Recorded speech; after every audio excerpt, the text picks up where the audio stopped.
안녕하세요. 전 30대 돌싱녀입니다. 전 저를 등에 업고 신분 상승을 꿈꾸던 전 남편 놈과 사기꾼 덕분에 빨리 이혼할 수 있었는데요. 지금 생각해도 기가 막힌 이야기를 여러분과 나눠보고자 이렇게 사연을 보내게 되었습니다.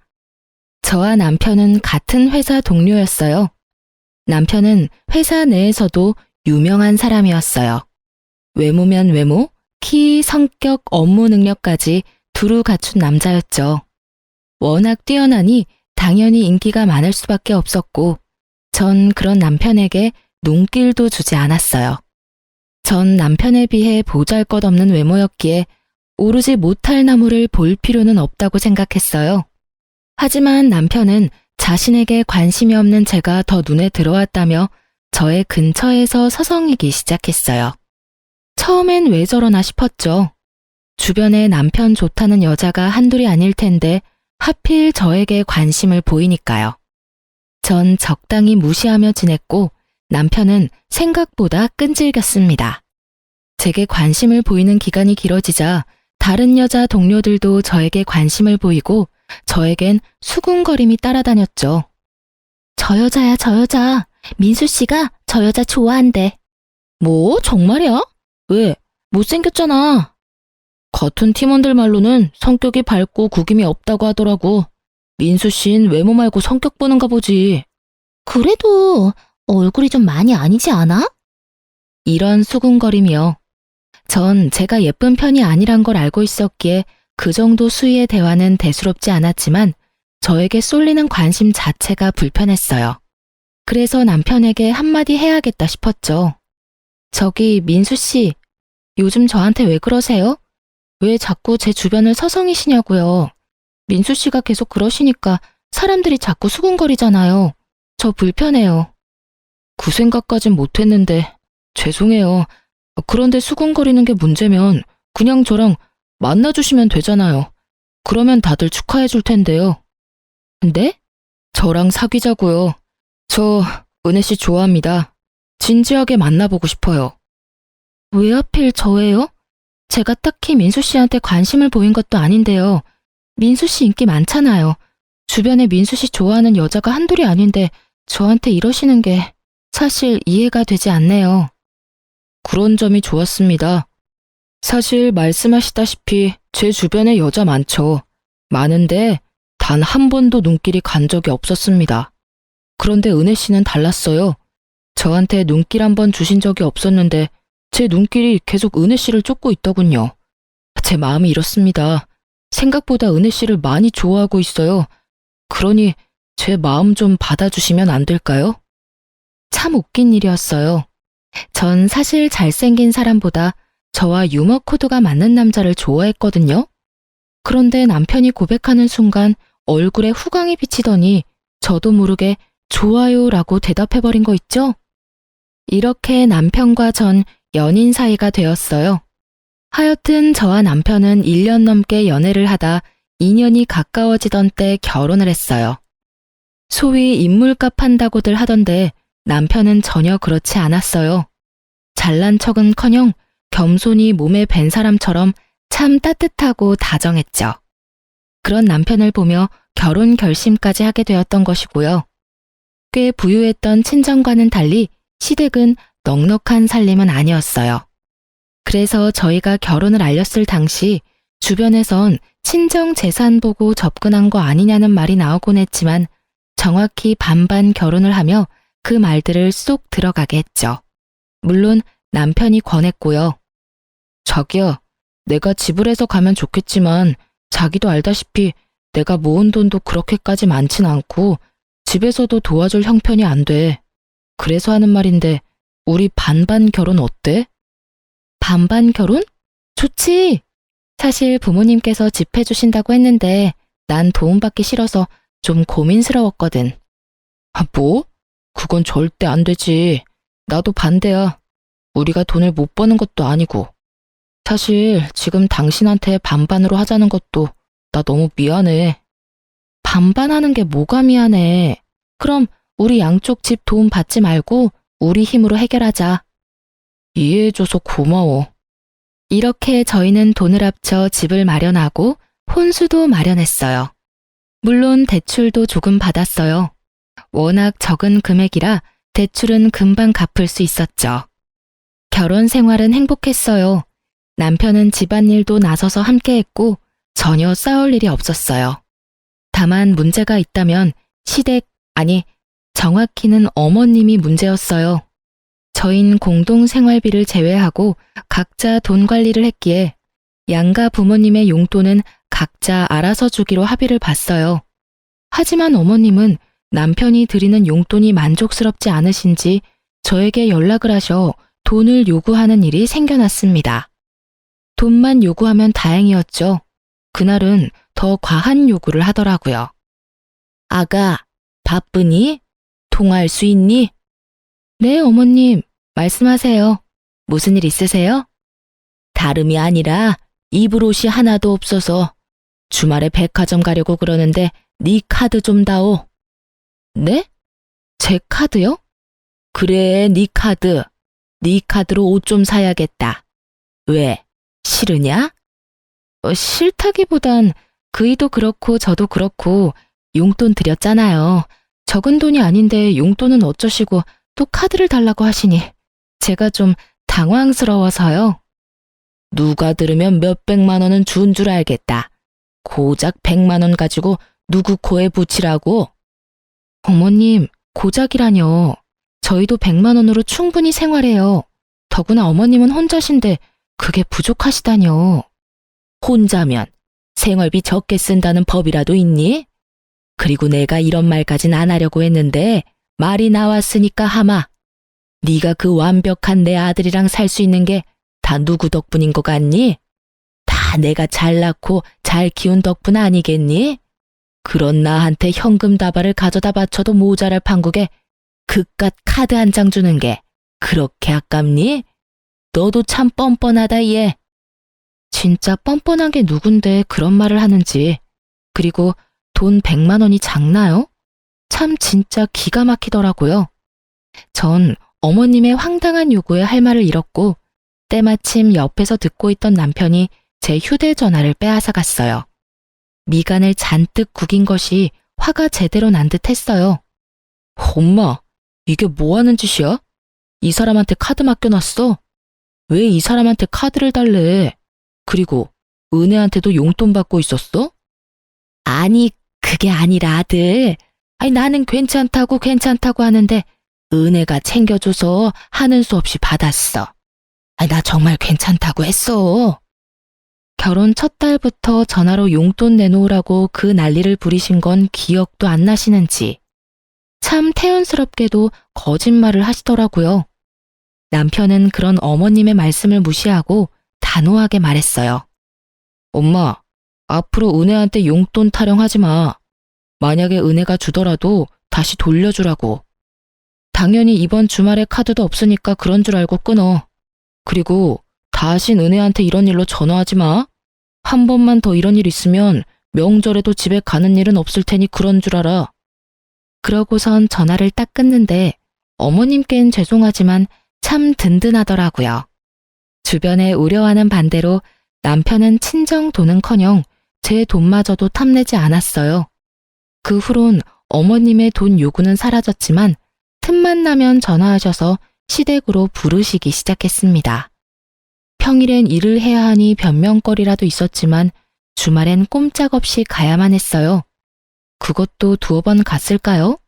제가 너무 피곤해하자 남편이 중간에 나서서 앞으로는 주말에도 부르지 말라고 못 박아준 덕분에 시댁 방문도 하지 않게 되었죠. 정말 든든하더라고요.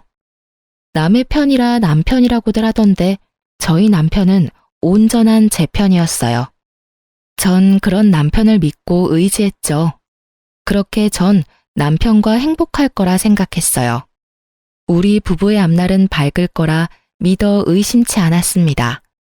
하지만 예기치 못한 일은 갑자기 일어났고 남편의 추악한 민낯이 드러났어요.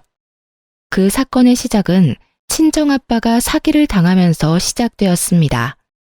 아빠는 사업 확장을 위해 새로운 사업에 무리해서 투자를 진행했고 그 큰 돈을 그만 다 허공에 날리고야 말았습니다. 네, 사기를 당하신 거였어요. 사기꾼은 투자금을 가지고 잠적을 해버렸고 아빠 회사는 크게 휘청하며 부도 위기까지 가게 되었습니다. 그 큰 돈이 투자금으로 확정될 때까지 몇 번의 확인 절차가 있었는데도 불구하고 일이 안 되려고 하니 어떻게 해도 막을 수가 없더군요. 친정의 가세는 무섭게 기울기 시작했고 남편도 자연스럽게 알게 되었죠. 그 후 남편은 저를 대하는 태도가 확 바뀌더군요. 어쩜 사람이 그렇게 변할 수 있는지. 제가 알던 다정하고 오로지 제 편이던 남편은 온데간데 없이 사라지고 멋씹은 표정으로 폭언만을 일삼는 쓰레기가 되어 있었습니다. 야, 될 수 있으면 아침엔 겸상 좀 안 하면 안 되냐? 어? 자기야, 그게 무슨 말이야? 네 얼굴이 너무 못생겨서 아침 먹다가 토할 것 같아서 그래. 그리고 그 자기 소리도 좀 그만해. 자기는 무슨? 내가 뭐 실수한 거라도 있어? 갑자기 왜 그래? 혹시나 내가 실수한 게 있다고 하더라도 지금 말은 너무 심하잖아. 심한 건 네 얼굴이랑 몸매고 얼굴은 뭐 어떻게든 가리면 된다고 쳐도 그 몸은 진짜 심하다고 생각 안 해? 넌 어떻게 그 몸으로 삼시세끼를 다 챙겨 먹을 수 있냐? 뭐? 진짜 말 다 했어? 아니, 아직 할 말 무진장 많은데 아침부터 네 얼굴 너무 많이 봤더니 속이 너무 안 좋네. 나머지 할 말은 카톡으로 할 테니 확인해봐. 남편은 헛구역질을 하며 자리를 떠났고 전 갑작스럽게 변한 남편의 모습에 한참을 멍하니 있었어요. 그 순간 휴대전화가 쉬지 않고 울렸고 휴대전화를 확인한 저는 믿기지 않는 현실에 눈물을 쏟았습니다. 휴대전화엔 남편이 보낸 카톡이 쉬지 않고 오고 있었는데 그 내용의 대부분은 제 외모를 비하하는 내용들이었어요. 그걸 보고 있는데 정말 내가 알던 제 남편이 맞나 싶더라고요. 저요, 사연 처음에 말씀드렸다시피 제가 예쁘지 않은 건 누구보다 잘 알고 있어요. 하지만 남편이 말하는 것처럼 그렇게 보지 못할 정도는 아니라고 생각하고 살았습니다. 객관적으로 평가해도 그렇고요. 돈도 있는 집에서 왜 진작 성형수술을 안 했나 하고 생각하실 수도 있겠지만 전 굳이 할 필요성을 못 느꼈을 뿐더러 그렇게까지 할 정도로 못나진 않다고 생각했어요. 예쁘진 않지만 그렇다고 못 볼 정도는 아니다. 딱 이 정도요. 그리고 몸무게도 그래요. 저 키 168cm에 몸무게 65kg입니다. 보통보단 통통하긴 하지만 그렇게 뚱뚱하진 않아요. 전 제 나름대로 제 외모에 만족하며 살아왔는데 갑자기 외모에 관한 폭언을 폭탄 수준으로 들으니 자신감이 급격하게 떨어지더군요. 그것도 내 편이라 믿고 의지했던 남편이 그랬으니 그 위력은 더욱 대단했습니다. 남편의 갑작스러운 변화는 폭언뿐만이 아니었어요. 퇴근 시간이 점점 늦어지더니 심지어 외박까지 하는 날도 잦아지더라고요. 저흰 같은 회사인데도 불구하고 회사 내에서도 남편 얼굴 보는 것이 힘들 정도로 남편은 저를 피해 다녔습니다. 거기에다 든든한 방패막이 되어주던 남편이 사라지니 어머님의 횡포가 날로 심해지더군요. 예, 너 당장 집으로 좀 오거라. 네? 지금요? 어머님, 저 회사예요. 일하는 게 큰 벼슬이지 벼슬이야. 그깟 회사 조퇴를 하든 사표를 내든 그건 네가 알아서 하고 집에 와서 손빨래 좀 해. 세탁기가 고장이 나서 빨랫감은 잔뜩 있는데 빨래를 못하고 있어. 어머님, 저 이제 출근한 지 1시간도 안 됐어요. 아니, 10시간이 됐다고 해도 빨래나 하자고 조퇴나 사표까지 내고 갈 생각도 없고요. 뭐야? 잘난 것도 하나 없는 년이 어디서 시어미가 오라는데 간다 만다 말대꾸야? 너 진짜 이혼이라도 당하고 싶은 게야?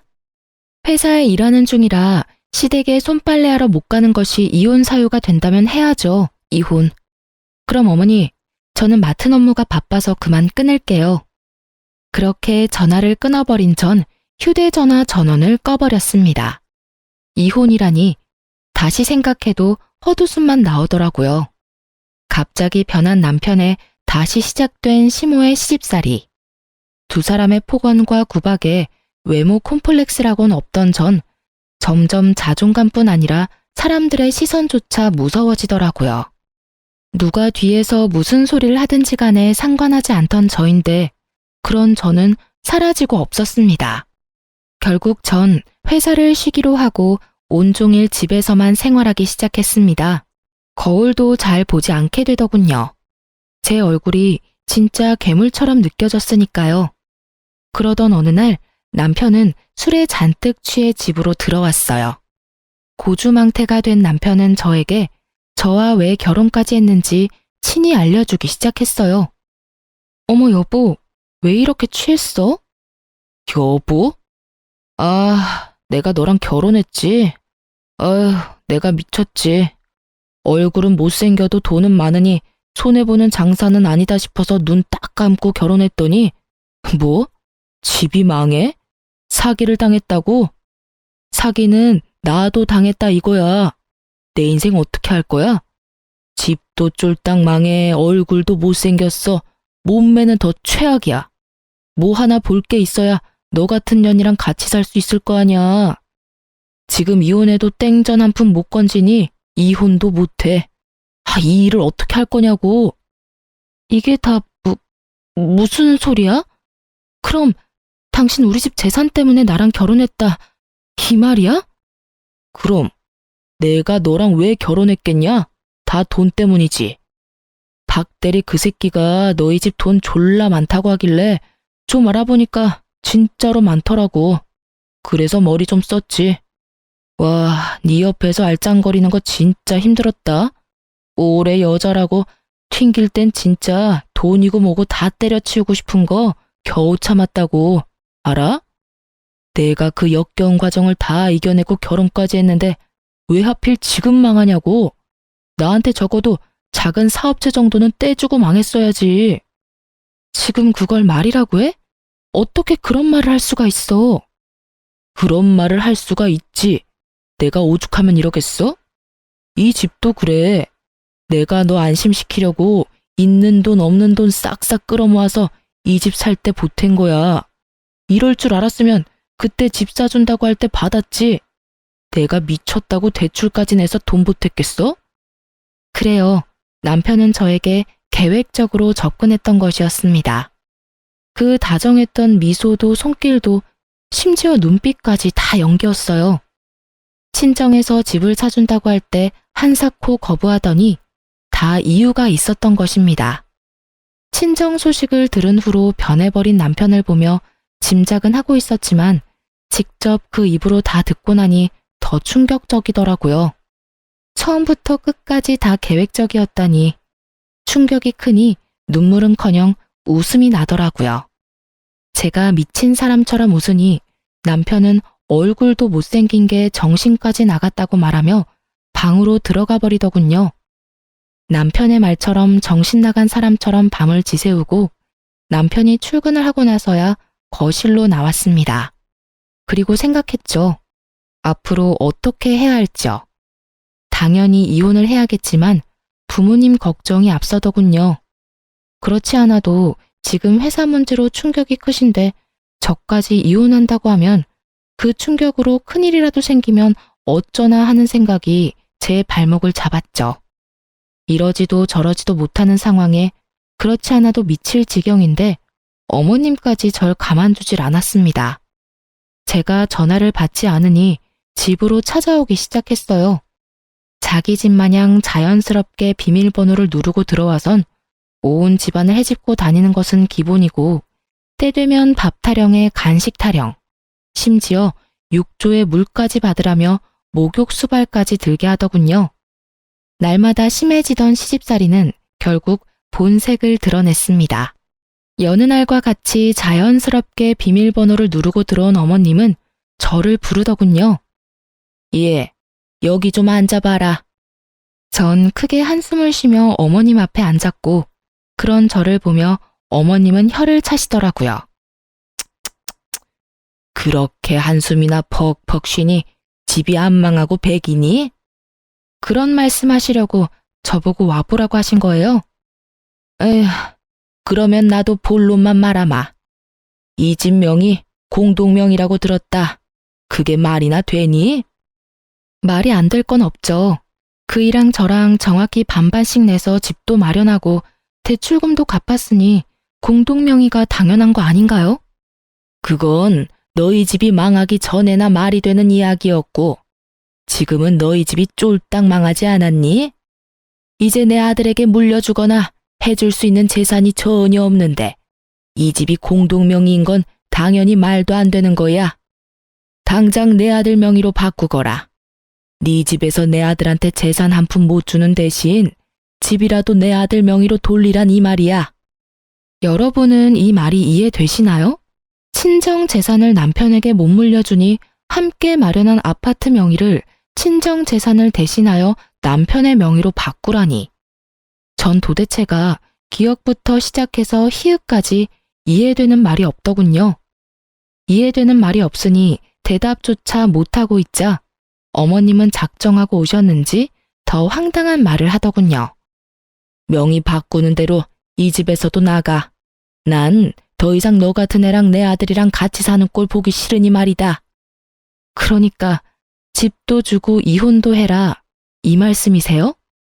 얼굴은 그따위로 생겼어도 머리는 좋은가 보구나.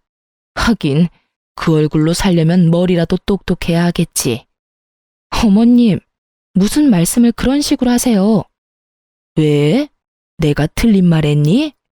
내가 이제 와서 하는 말이지만 너 처음 봤을 때 깜짝 놀랐다. 어떻게 그런 얼굴로 우리 민수랑 결혼 마음을 먹을 수가 있는지.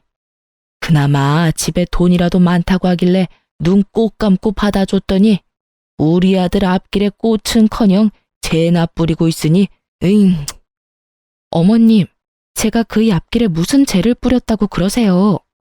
집이 쫄딱 망했잖니. 부도 직전이라며.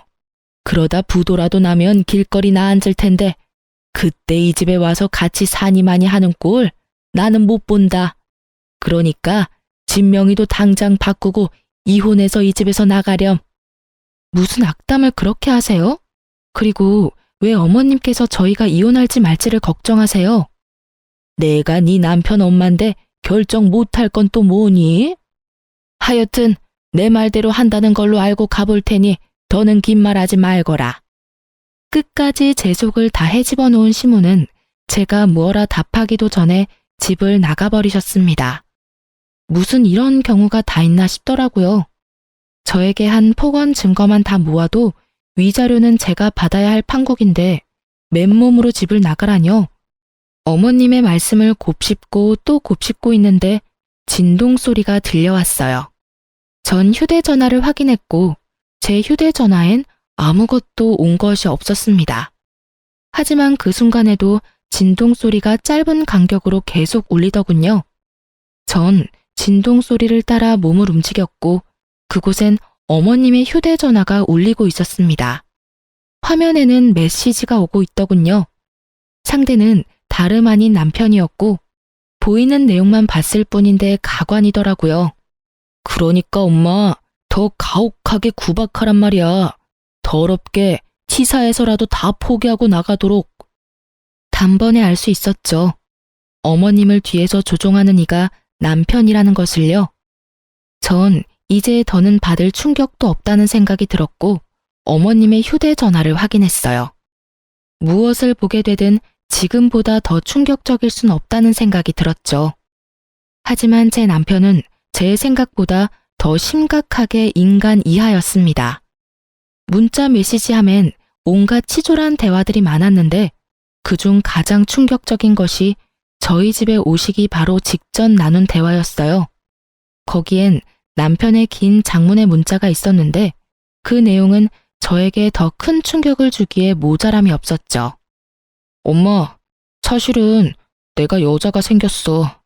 이 여자도 엄청난 부자인 것 같더라고. 친정도 잘 사는데 이 여자도 능력이 좋아. 망할 일도 없어 보이고 심지어 얼굴도 엄청 예쁘다고. 나도 이제 그 매주 같은 얼굴 말고 예쁜 여자랑 살고 싶어. 지금 만나는 여자는 나 유부남인 것도 몰라서 빨리 이혼하고 서류 정리해야 한단 말이야. 집도 있다고 해놔서 집 명의도 내 명의로 빨리 바꿔야 한다고. 남편의 장문 문자도 충분히 화가 나고도 남는데 문자를 쓰지 못하는 어머님의 이응, 단 한 글자뿐인 답장에 제 분노가 폭발해버렸습니다. 몸이 떨리는 건 물론 입까지 드르륵 갈리며 이 두 인간을 갈아 마셔도 화가 풀리지 않을 것만 같았습니다. 전 곧 휴대전화를 가지러 오실 어머님과 마주했다간 복수는 시작도 못하고 끝날 것만 같아 일단 집 밖으로 나와버렸습니다. 그리고 복수만 생각하며 걷고 또 걸었어요. 그렇게 걷다 전 어느 순간 정신을 잃고 쓰러졌고 눈을 떠보니 응급실이더군요. 환자분, 이제 정신이 드세요? 영양실조로 쓰러지셨어요. 휴대전화로 남편분한테 전화드렸는데 병원이라고 하니 그냥 끊어버리시더라고요. 보이스피싱으로 아시는 건지 그 뒤론 전화도 안 받으시고요. 영양제 다 맞으시고 처방 좀 받으셔서 가시면 되는데 혼자 가실 수 있겠어요? 간호사분의 말을 듣고 있는데 그제야 눈물이 났어요. 모든 것이 현실이었고 제가 맞이한 현실은 가혹하더군요. 그렇게 한바탕 눈물을 쏟아낸 저는 줄어드는 영양제를 보며 복수를 계획했습니다. 막상 복수를 계획하면서도 막막했는데 이런 저를 하늘에서도 돕는지 친정에서 좋은 소식이 들려왔습니다. 투자금을 들고 잠적했던 사기꾼을 잡았다는 소식이었습니다. 심지어 그 사기꾼은 돈을 빼돌리지 못해 돈까지 다 찾았다고 하더군요. 그 소식을 듣는데 하늘을 보며 감사하다고 몇 번을 외쳤는지 몰라요. 울기도 많이 울었고요. 이제 남은 것은 복수를 시작하는 것뿐이었습니다. 전 일단 부모님께 모든 사실을 알렸습니다. 모든 사실을 아신 부모님은 크게 분노하시며 남편을 가만두지 않겠다고 난리가 나셨지만 전 제가 알아서 복수할 수 있다며 부모님을 진정시켰어요. 그러면서 한 가지 부탁을 드렸어요. 남편에게 전화해 사기꾼을 잡았다고 한마디만 해달라고요. 아빠는 끓어오르는 화를 누르시고 그렇게 하겠다고 하셨고요. 전 집으로 돌아왔고 남편 놈이 들어오기까지 기다렸어요. 아빠와 통화를 했는지 12시가 넘어야 들어오던 놈이 일찍도 들어오더군요. 여보, 나왔어. 아무 일도 아무 짓도 한 적 없다는 듯 절 여보라고 부르는 남편 놈을 보는데 온몸에 소름이 쫙 돋아서 혼났습니다. 저 정도면 정말 연기대상감이란 생각밖에 들지 않더군요. 민망한 기색도 미안하다는 말 한마디도 없이 제 곁에 붙어 앉아 아양을 떨어대던 남편은 저를 살며시 안았고 남편의 손길이 닿음과 동시에 전 반사적으로 남편 놈을 확 밀쳐내버렸어요. 분위기는 한순간에 싸해졌죠. 당신 지금 나 밀친 거야? 설마 내가 요즘 장난 좀 쳤다고 화난 거야? 다 장난이잖아. 내 눈엔 당신이 제일 예쁘다는 거 당신이 더 잘 알잖아. 그럼 알고 말고. 오늘 청소 좀 했더니 땀을 많이 흘려서 그래. 일단 나 좀 씻을게. 오래 걸릴 테니까 먼저 자. 오랜만에 욕조에서 몸 좀 담그고 싶어. 그래. 그렇게 도망친 욕실에서 몇 시간이나 있었는지 모르겠네요. 인기척이 느껴지지 않아 조심스럽게 욕실 문을 여니 남편 놈의 코를 고는 소리가 들리더라고요. 저를 기다리다 잠이 든 것인지 소파에서 자고 있는 남편을 뒤로 한 채 안방으로 들어가 버렸어요. 다행스럽게도 남편은 아침이 올 때까지 깨지 않았고 전 편하게 안방에서 잠을 잘 수 있었네요. 다음 날부턴 정말 정신없이 시간을 보냈습니다. 남편의 휴대전화에는 잠금이 걸려 있었고 전 그 잠금을 풀지 못했죠. 결국 흥신소를 통해 상간녀의 정보와 외도 증거를 받을 수 있었어요. 전 상간녀에게 당신이 만나고 있는 남자는 내 남편이고 당신을 속이고 당신과 바람을 피우고 있다고 알려줬습니다. 그 여자 제가 미친 여자라도 되는 양 고래고래 소리를 지르고 끊길래 저희 결혼사진과 함께 등본까지 보내줬더니 다시 전화가 오더군요. 그러면 정말 그 인간이 유부남이란 말씀인가요? 전 정말 몰랐어요. 정말이에요. 네, 알고 있어요. 모르고 만나신 거. 그쪽 탓하고 싶은 마음은 없어요. 그저 더 큰 피해를 당하기 전에 말씀드려야 할 것 같아서 연락드린 거예요. 정말 죄송하고 감사합니다. 덕분에 쓰레기를 걸을 수 있게 됐네요. 어떻게 멀쩡한 얼굴에 그런 거짓말을 한다니 정말 무섭네요. 그러니까요. 저한테 그랬듯이 그쪽한테 접근한 것도 다 계획적이었을 거예요. 시댁에 돈 없는 게 자기가 가진 단 하나의 오점이라고 생각하는 인간이라 돈 있는 여자라면 물불 안 가리는 것 같았어요. 어쩐지 은근슬쩍 재산에 관심 보이길래 설마 하는 마음은 있었는데 정말 감사해요. 혹시 제가 도울 일이 있다면 도울게요. 그럼 한 가지만 부탁드려도 될까요? 그럼요. 그럼 그 인간이랑 아직은 헤어지지 말아주세요. 제가 연락드릴 테니 그때 헤어져 주세요. 네, 알겠어요. 당연히 제가 모든 사실을 알았단 건 비밀이겠죠? 네, 감사해요. 그럼 힘드시겠지만 연기 부탁드려요. 그렇게 상간녀와 전 동맹을 맺었고 저의 계획은 척척 진행되고 있었어요. 그 사이 남편은 저와 상간녀 사이에서 고민하는 것이 보이더라고요. 하지만 상간녀가 결혼에 대한 관심을 보이지 않자 저에게 더 정성을 쏟기 시작했어요.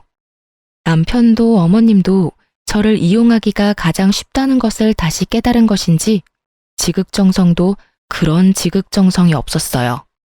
어머님은 아가 하시며 갖은 음식을 해오시는 것도 모자라 집까지 청소해 주셨고요. 남편 놈은 꽃과 보석을 사오며 선물 공세를 하기 시작하더군요. 그래도 제 반응이 좋지 않자 정말 큰일 났다 싶었는지 제 마음을 돌리고자 있는 돈 없는 돈에 대출까지 받아 보탰던 저희 신혼집도 공동명의에서 제 명의로 바꿔주더라고요. 제 이름이 적힌 등기 필증을 내밀며 용서를 구하는데 정말이지 눈물 없인 볼 수 없는 연기였어요. 여보, 내가 진짜 미안해. 그동안 섭섭했지? 그건 다 내 진심이 아니었어. 여러 가지 힘든 일이 좀 있었는데 워낙 당신을 믿고 의지하다 보니까 나도 모르게 편해져서 당신한테 화풀이 했던 것 같아. 앞으로 절대 그런 일 없을 거야. 맹세해. 그리고 이건 별거 아닌데 집문서야. 이렇게 해서라도 내 마음이 진심이란 걸 보여주고 싶었어. 나 좀 용서해주면 안 될까? 여보, 이렇게까지 하지 않아도 되는데 당신 정말 반성하고 있구나? 그럼 나 진짜 반성 많이 했어. 그리고 얼마나 후회했는지 몰라. 나 용서해 줄 거야? 부부 사이의 용서는 무슨? 이미 다 풀었지. 전 남편에게 감동한 척을 하며 남편 못지않은 연기를 펼쳤고 남편은 이제 다 됐다고 생각했는지 얼굴에 화색이 돌았어요. 전 그런 남편에게 더 큰 희망을 심어주기로 했어요. 아 참, 여보, 혹시 지금 다니는 회사 그만두고 우리 아빠 회사로 들어가서 일 배워보는 건 어때? 이번에 그런 일도 있었고 아무래도 회사의 가족이 중요한 일을 맡을 필요가 있는 것 같아서. 자식이라곤 나 하나뿐인데 당신도 알다시피 난 회사 일에 관심도 없고 그럼 남는 건 당신뿐이잖아. 정말? 정말이야? 나 장인어른 회사에서 일 배울 수 있는 거야? 당신만 괜찮다면? 그렇지 않아도 아빠가 진작에 말씀하셨는데 그동안 우리 사이가 좀 그랬잖아. 그래서 말 못하고 있었지. 자리도 진작 만들어두신 것 같더라고. 자리까지 마련해 두셨다고? 그러면 당장 내일이라도 사표 내지 뭐. 그래, 그러면 내가 아빠한테 말해놓을게. 얼마나 좋아하던지. 어린애처럼 온 집을 누리며 방방 뛰는 남편놈을 보며 마음껏 좋아하라고 생각했네요. 그 기쁨도 오늘이 마지막일 테니까요. 드디어 결전의 날이 밝았고 남편놈은 출근과 동시에 사표를 냈다며 연락이 왔어요. 전 준비한 서류를 챙겨 남편이 오길 기다렸습니다. 남편은 밝은 얼굴로 집으로 돌아왔고 전 그 티 없이 밝은 얼굴에 이혼을 통보했어요. 우리 이혼하자. 뭐? 뭘 하자고? 내가 잘못 들은 거지? 이혼이라니. 제대로 들은 거 맞아. 이혼해 우리.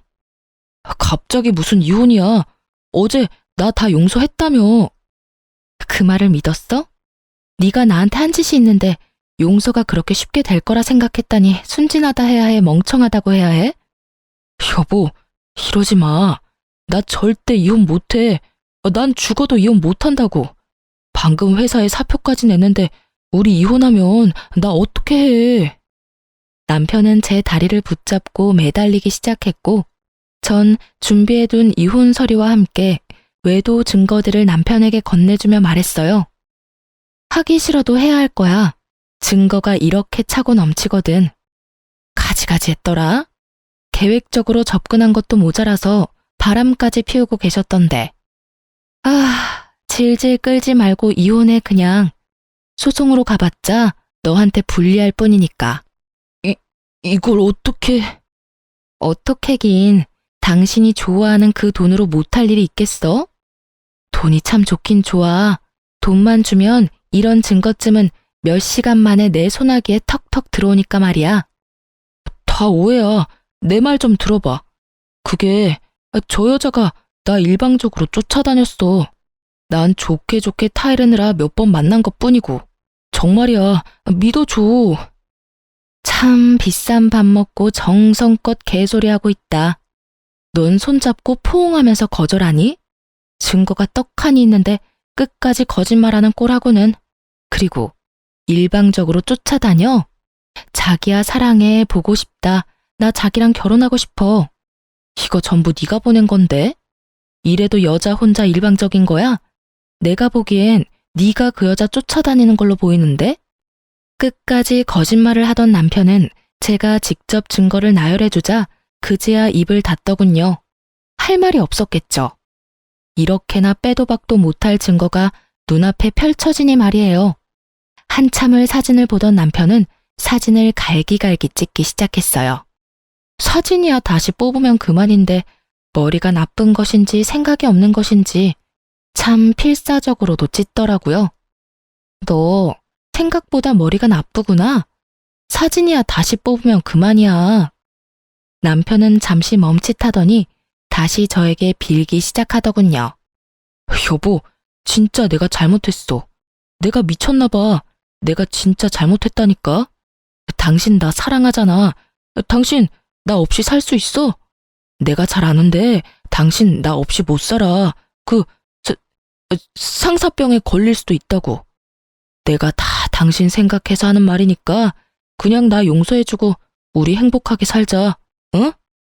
이 미친 자신감은 어디서 나오는 건지. 넘쳐나는 자신감 하나는 부럽더군요.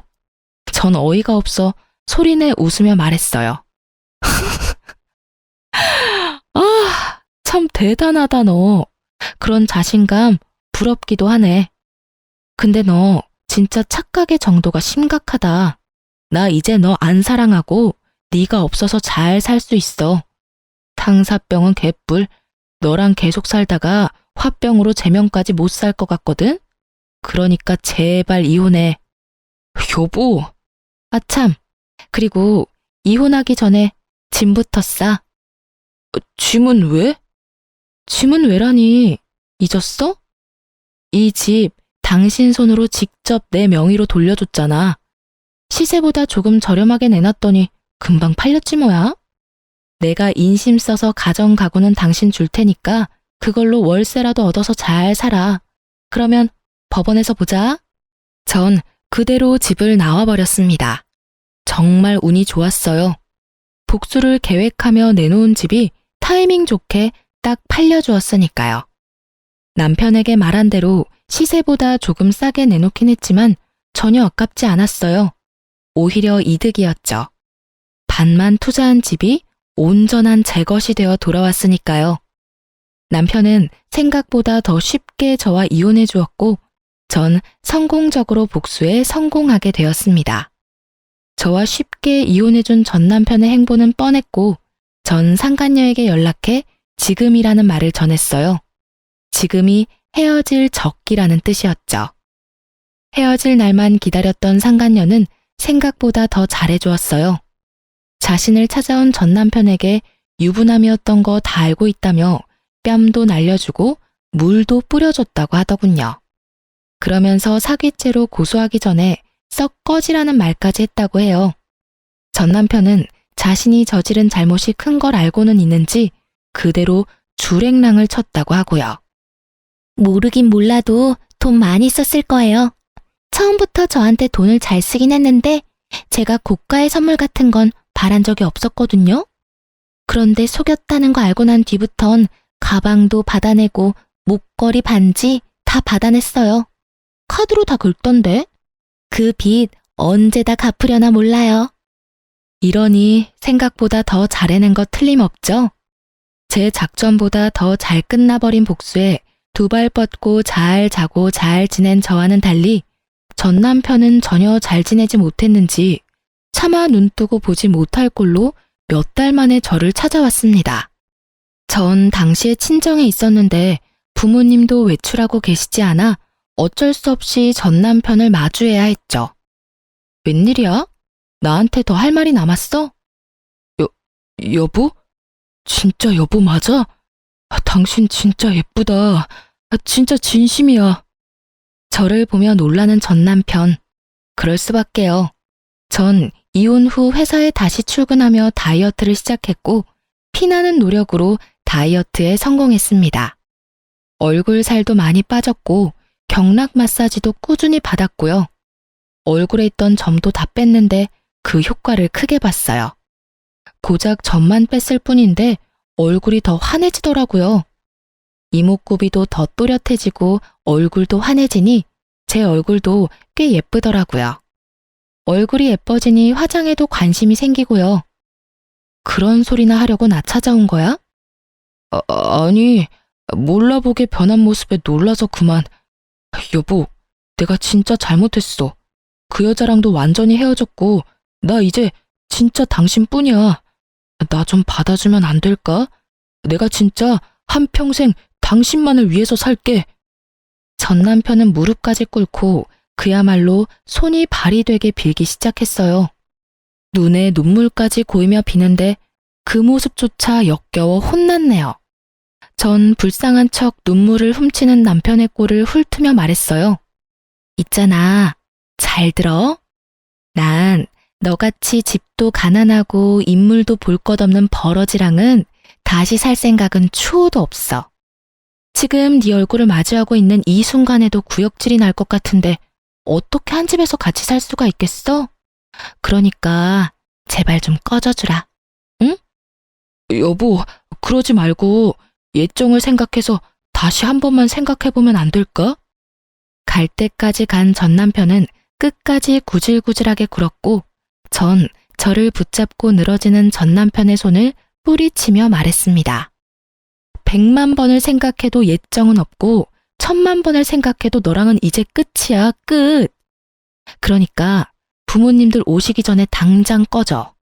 부모님들 오시면 모르긴 몰라도 너 어디 하나 부러질 게 뻔하니까 두 발로 걸어 나갈 수 있을 때 가. 이게 내가 너한테 베풀 수 있는 마지막 인내심이자 호의니까. 야, 진짜 너 해도 해도 너무하는 거 아니야? 내가 뭘 그렇게 잘못했냐? 뭐? 바람 피운 거? 상식적으로 나 정도 되는 남자가 너 같은 여자랑 사는데 평생 너만 바라보면서 살 수 있을 거라 생각했어? 당연히 한눈도 판다고 생각하고 결혼했어야지. 아, 그래? 내가 생각이 짧았네. 그렇지? 그래. 말이야 바른 말이라고. 내가 뭘 잘못했어? 다 네가 생각이 짧았던 탓이지. 그러니까 이제 그만하고 다시 시작하자. 앞으론 한눈 파는 일은 없을 거야. 아니야. 나는 그릇이 작아서 날 등에 업고 신분 상승이나 하려는 놈이 바람까지 피우는 꼴 더는 못 보고 살아. 그동안 당했던 모욕도 잊을 생각 없고 그러니까 당장 꺼져. 이 쓰레기야.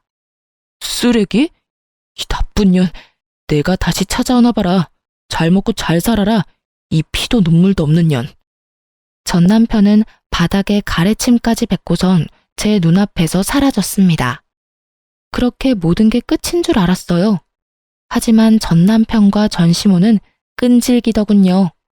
사람이 어떻게 그렇게 뻔뻔할 수가 있는지. 저희 부모님을 피해 제가 다니는 회사로 찾아오기 시작하더군요. 필사적으로 두 사람을 피하던 어느 날, 결국 회사 앞에서 잠복 중이던 두 사람과 마주하게 되었고, 두 사람은 깃털보다 가벼운 무릎을 꿇고 저에게 빌기 시작했습니다.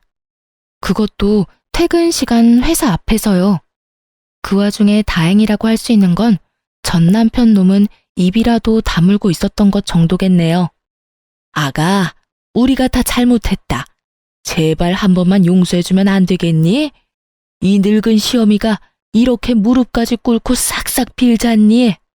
네가 한 번만 용서해주면 내가 네가 원하는 건 뭐든 다 해줄 수 있단다. 그래, 평생 얼굴 안 보고 살자고 하면 그렇게 할 수도 있어. 이제 와서 이러셔도 아무 소용 없어요. 기혼한 지가 언젠데 아직까지 이러세요? 그리고 그 잘난 아들이 아무 말도 안 했나 봐요. 일전에 저희 친정으로 찾아와서 저한테 나쁜 년, 독한 년 그러면서 침까지 뱉고 갔는데 마침 바로 옆에 있으니 지금이라도 물어보세요. 저한테 어떻게 하고 갔는지 말이에요. 제 말을 들은 전 시모는 입을 꾹 다문 전 남편의 등짝을 때리더군요. 그 와중에 아들 아픈 건 또 싫은지 짝소리도 나지 않게 때리는 모습이 참 눈물겹더라고요. 야 이놈아, 네가 거길 어디라고 찾아가서 욕짓거리야. 잘못했다고 석고대죄를 올려도 모자랄 판국에 네가 정신이 있어 없어? 한참을 마사지하듯 전 남편의 등을 두드리던 전 시모는 제 눈치를 살피며 다시 싹싹 빌었습니다. 아가, 봤지? 내가 이렇게까지 했으니 이 녀석도 정신 차릴 것이야. 그러니까 네가 아량을 좀 베풀어주면 안 되겠니? 안 되겠는데요. 제가 왜요? 볼 거 하나 없는 집안에 꼬장꼬장한 시어머님, 거기에다 거지근성으로 가득 찬 이놈까지. 제가 미쳤다고 아량까지 베풀면서 인생 망치는 길을 또 가겠어요? 뭐야? 인연이 진짜 오냐오냐 해줬더니 하늘 무서운 줄 모르고 짓거리는구나. 너 어디 맛 좀 봐라. 갑자기 돌변한 전 시모는 제가 피할 새도 없이 제 머리채를 잡아버리셨어요. 전 너무 당황한 나머지 머리채를 잡힌 채 아무 저항도 하지 못했고, 때마침 그 자리에 있던 저와 친한 동료가 달려와 전 시모를 제지시켜 주었어요. 그리곤 경찰에 신고도 해주었고요. 경찰에 신고하는 소리를 듣고 있던 전 시모와 전 남편은 붙잡혀가고 싶진 않았는지 그대로 도망을 가더군요. 열심히 도망가면 뭐 하나요? 제가 집도 다 알고 있는데요. 저는 출동한 경찰분께 친히 집 주소를 알려주었고 어머님은 체포되어 경찰서로 가게 되었습니다. 그 고약한 성질 때문에 없는 살림 더 궁핍하게 되셨죠 뭐. 전 결국 회사를 그만두게 되었어요.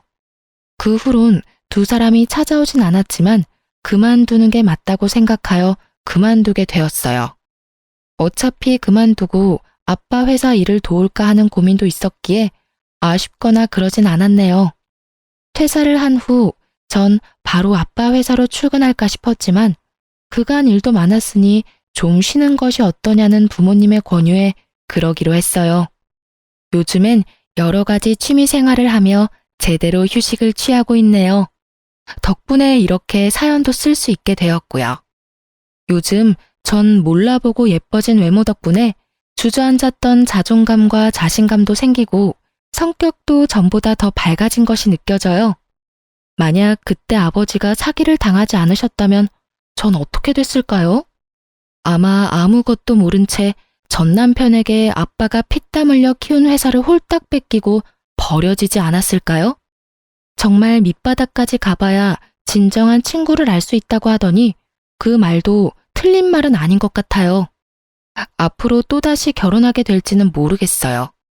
하지만 단 한 가지 확실하게 이야기할 수 있는 건 누구에게도 휘둘리지 않고 나 자신을 더 사랑하며 살아갈 것이라는 점이에요. 수다 보니 많이 길어진 것 같은데 지겹진 않으셨는지 모르겠네요. 그럼 전 이만 물러가 보겠습니다. 저의 긴 사연 들어주셔서 감사합니다.